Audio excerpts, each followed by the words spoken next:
Hello everyone, welcome back to my channel. कैसे हैं आप सब? आई होप आप सब लोग ठीक होंगे। तो अब उड़ती उड़ती एक खबर के बारे में आज बात करते हैं। आज कोई रिव्यू नहीं, बल्कि एक उड़ती उड़ती खबर जो कि एक खुद सेल्फ उड़ाई हुई खबर है, तो इस पर बात करना तो बनता है। तो चलिए आज हम बात करेंगे टीवी इंडस्ट्री में सबसे बड़ा जो इस वक्त बातचीत चल रही है उसके बारे में। कुछ ही एक दो दिन पहले ही एक शो लॉन्च हुआ है नेटफ्लिक्स पर, जो कि जिसका नाम है लॉकअप। उसमें आई है गौरव खन्ना की वाइफ, जिनका नाम है आकांक्षा। आकांक्षा ने अपना एक सीक्रेट बताया, और सीक्रेट उन्होंने ये बताया कि वो और गौरव 1 साल से सेपरेटेड रह रहे हैं। उनका डिवोर्स हो चुका है या होने वाला है, वटेवर जो भी है। यार मुझे ना ये बात डाइजेस्ट नहीं हो रही। डाइजेस्ट क्यों नहीं हो रही, इस बारे में भी बात करते हैं। देखिए, मुझे किसी की पर्सनल लाइफ में घुसने का वैसे शौक नहीं है, लेकिन यहाँ पे थोड़ा सा घुसना पड़ेगा। क्यों घुसना पड़ेगा, बात करते हैं। पिछले साल ये गौरव खन्ना जो हैं वो बिग बॉस में आए। अगर आप लोग नहीं जानते हो तो बता दें कि गौरव खन्ना वही हैं, जी हाँ, अनुपमा वाले अनुज कपाड़िया। और बिग बॉस में काफ़ी फेमस हुए वो, और ज़्यादा मतलब पैसे ही पहले से ही पब्लिक पर्सनैलिटी है, फेमस थे ही। और अनुपमा में बहुत अच्छा परफॉर्मेंस उन्होंने किया, अनुज कपाड़िया के तौर पे हमने उनको पसंद किया। उसके बाद जब इनको बिग बॉस मिला, तो बिग बॉस में जब ये आए तो इस तरीके की कोई बात हम लोगों के सामने प्रेजेंट नहीं की गई, ऑडियंस को कुछ भी पता नहीं था। दूसरी चीज़ ये कि बिग बॉस को आए हुए भी 1 साल भी नहीं हुआ है। जी हाँ, जो रिसेंटली बिग बॉस आया था उसमें जो है, हमने अगर अनुमान लगाया जाए तो वो उस शो को अभी 1 साल तो हुआ नहीं है, है ना। तो उस शो को जो गौरव खन्ना ने विन भी किया था। दूसरी चीज़, उसमें जो है आकांक्षा हमें दिखाई भी दी थी, काफ़ी बार वो दिखी हैं। इवन जब जो शो का लास्ट एपिसोड था जिसमें गौरव खन्ना ने ट्रॉफी जीती थी, उस टाइम भी आकांक्षा वहाँ मौजूद थी। जी हाँ, उस टाइम भी आकांक्षा वहाँ मौजूद थी। उसके बाद बहुत सारे इंटरव्यूज़ जो हुए हैं गौरव के बिग बॉस जीतने के बाद, उसमें भी आकांक्षा उनके साथ में मौजूद रही हैं। अब मुझे एक चीज़ बताइए, ये जो वो आकांक्षा जो थी, जो बिग बॉस में उनके पास उनके बिग बॉस के घर में मिली थी जाकर के गौरव से, उसके बाद ट्रॉफी जीतने के बाद बहुत बार इंटरव्यू में साथ दिखी हैं, तो क्या वो आकांक्षा की जगह कोई और आकांक्षा की क्लोन थी क्या? या क्योंकि भाई अगर आप किसी के साथ सेपरेट हो जाते हो, आपका डिवोर्स हो जाता है, तो मुझे नहीं लगता कि आप बार उस इंसान के संग इतना जाके क्लोजली उसके संग इंटरव्यू आप देते हो, क्योंकि भाई सेपरेशन हो चुका होता है, सेपरेशन हो चुका होता है। सब अपनी अपनी ज़िंदगी में आगे बढ़ जाते हैं, अपनी लाइफ में आगे चले जाते हैं। तो यहाँ पे ये चीज़ थोड़ा अनडाइजेस्टेबल लग रही है। मेरे को समझ नहीं आ रहा कि ये सब झूठ है, पीआर स्टंट है, या फिर ये सच में हुआ है। और अगर ये सच में हो चुका है, ये लोग 1 साल से सेपरेटेड है, तो फिर हम ऑडियंस को इतने 1 साल से फूल क्यों बनाया जा रहा था भाई? बिग बॉस में आई, यहाँ बिग बॉस में आपने खूब प्यार मोहब्बत दिखाया गौरव के साथ में, खूब मतलब आप खुद देखिएगा, आपने बिग बॉस अगर देखा होगा, उसमें आपने देखा होगा काफ़ी बार हमने देखा कि आकांक्षा बड़ा प्यार से गौरव से मिली है। ट्रॉफी वाला जो मतलब जो लास्ट एपिसोड था उसमें तो थी ही, बैठी हुई थी। तो चलो बिग बॉस भी छोड़ देते हैं, ठीक है, बिग बॉस भी छोड़ देते हैं, इंटरव्यूज भी छोड़ देते हैं। गौरव के खुद के बनाए हुए जो व्लॉग्स हैं, यानी कि गौरव की जो पर्सनल लाइफ के व्लॉग्स वो हमारे साथ आजकल शेयर करते रहते हैं। उनका ब्लॉगिंग का चैनल उन्होंने बिग बॉस के बाद स्टार्ट किया, तो उसमें हमने देखा कि जो आकांक्षा है वो व्लॉग्स में दिखाई देती थी। तो उनको तो और भी समय नहीं हुआ, ब्लॉगिंग को तो अभी स्टार्ट हुए भी ज़्यादा टाइम नहीं हुआ है गौरव की। तो ये सब चल क्या रहा है भाई? दूसरी चीज़, इंस्टाग्राम के आप उनके चैनल को देखिए, मतलब इंस्टाग्राम के चैनल कह रही हूँ, इंस्टाग्राम के अकाउंट को देखिए, दोनों के, आकांक्षा के, गौरव के, आप एक बार भी इमेजिन ही नहीं कर सकते। क्योंकि कुछ ही टाइम पहले की उनकी रील्स पड़ी हुई हैं, जो रील्स इतनी अभी रिसेंटली डाली गई हूँ कुछ ही टाइम पहले। तो ये सब कुछ क्या चल रहा है भाई? उल्लू बनाया जा रहा है क्या हम ऑडियंस को? मतलब मेरे लिए थोड़ी बात डाइजेस्ट नहीं हो पा रही है। हालांकि ये सारी बातें जो है इतनी ज़्यादा इस वक्त चल रही हैं, जितने भी टीवी के चैनल्स हैं, मतलब टीवी के न्यूज़ से रिलेटेड जो चैनल्स हैं, उन पे ये सब कुछ डिस्कस चल रहा है कि आकांक्षा ने जब ये चीज़ बोली ना कि हमारा 1 ईयर सेपरेशन का समथिंग उन्होंने कुछ बोला, तो फराह खान जो है वो ऐसे करती है, बाकी जितने भी एक्टर्स होते हैं ऐसे करते हैं, ऐसा लग रहा पता नहीं क्या हो गया। मेरे को बात नहीं समझ में आती यार कि ऐसा क्या बड़ा हुआ हो गया है। दूसरी चीज़ ये कि आजकल तो एक्टर्स छोड़िए, रियल लाइफ में भी लोगों के लिए ना शादी एकदम मजाक बन चुकी है। लोग शादी करते हैं, नहीं शादी निभ रही है, डिवोर्स ले लेते हैं। दूसरी चीज़ ये कि जो एक्टर्स की ज़िंदगी में तो डिवोर्स लेना मतलब बहुत ही नॉर्मल हो गया है। ऐसा लगता है कि वो शादियों को निभाना नहीं चाहते। देखिए, मेरा तो ये मानना है कि अगर ठीक है आपकी लाइफ में एक टॉक्सिक मैरिज है, आप उस मैरिज में सच में आपको लग रहा है this marriage is not acceptable, या वो बिल्कुल बर्दाश्त के परे हो रहा है, आपको शादी में नहीं रहना है, तो एक बात अलग होती है। लेकिन मुझे ऐसा लगता है कि जब आप शादी करते हो, हस्बैंड वाइफ कभी भी एक जैसे तो नहीं हो सकते। दो लोग, हस्बैंड वाइफ छोड़िए, दो लोग कभी भी एक जैसे नहीं हो सकते। दो लोग हमेशा आपस में अलग ही होते हैं, दोनों की सोच अलग ही होती है। ऐसे में क्या होता है, हस्बैंड वाइफ क्या करते हैं, अपनी ज़िंदगी को एक दूसरे के साथ मिलके एडजस्ट करने की आदत डालते हैं।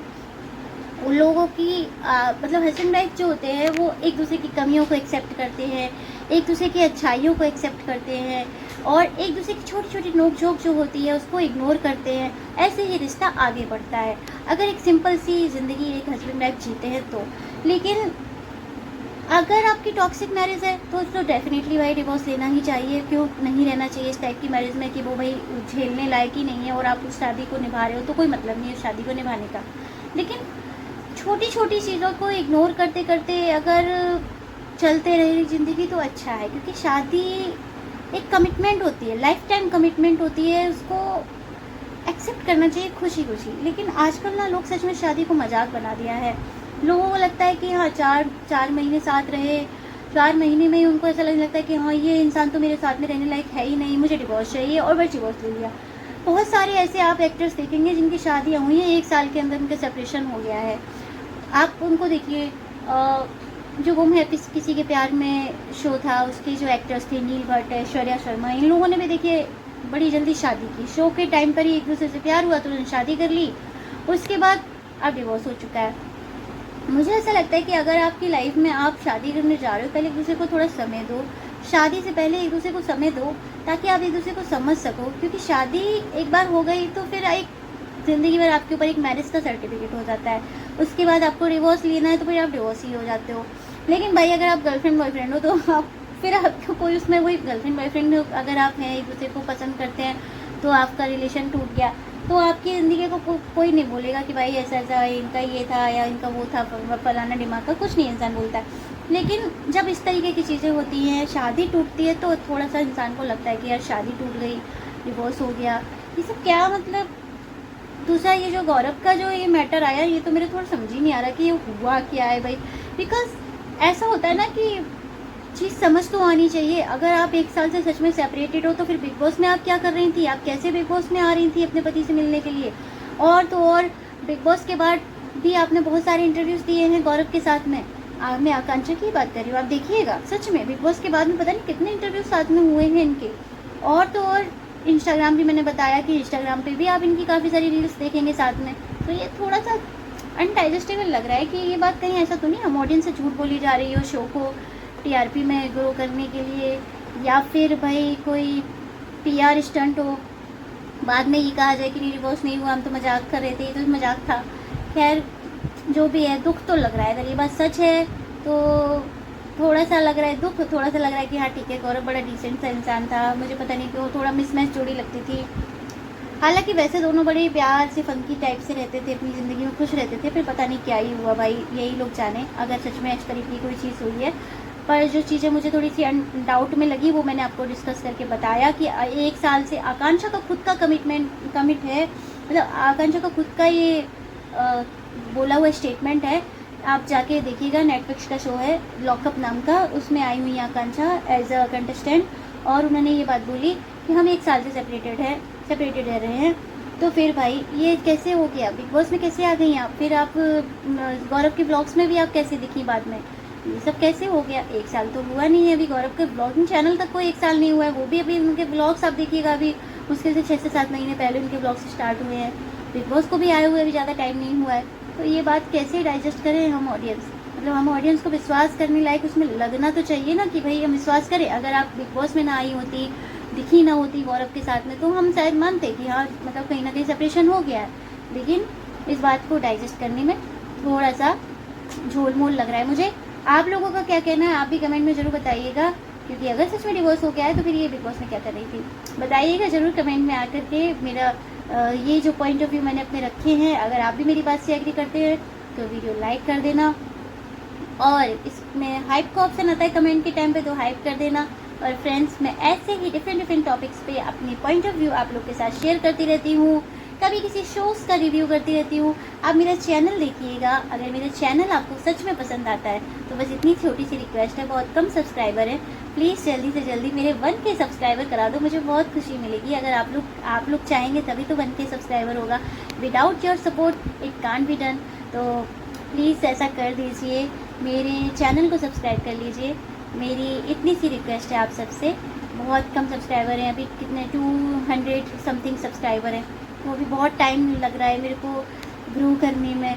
मुझे नहीं पता मैं क्या कमी रख रही हूँ अपने वर्क में, अपने रिव्यूज़ में, क्योंकि मैं किसी भी पर्टिकुलर एक व्यक्ति के ऊपर वीडियो नहीं बनाती हूँ, ये मेरी आदत है। मैं नहीं चाहती कि मैं किसी एक व्यक्ति के ऊपर ही डिस्कस करूँ। मुझे जो सही टॉपिक्स लगते हैं मैं वही अपने चैनल पे आप लोग के साथ शेयर करती हूँ, क्योंकि रिव्यू देना कोई ऐसा नहीं है कि मुँह उठा के कुछ भी बोल दो।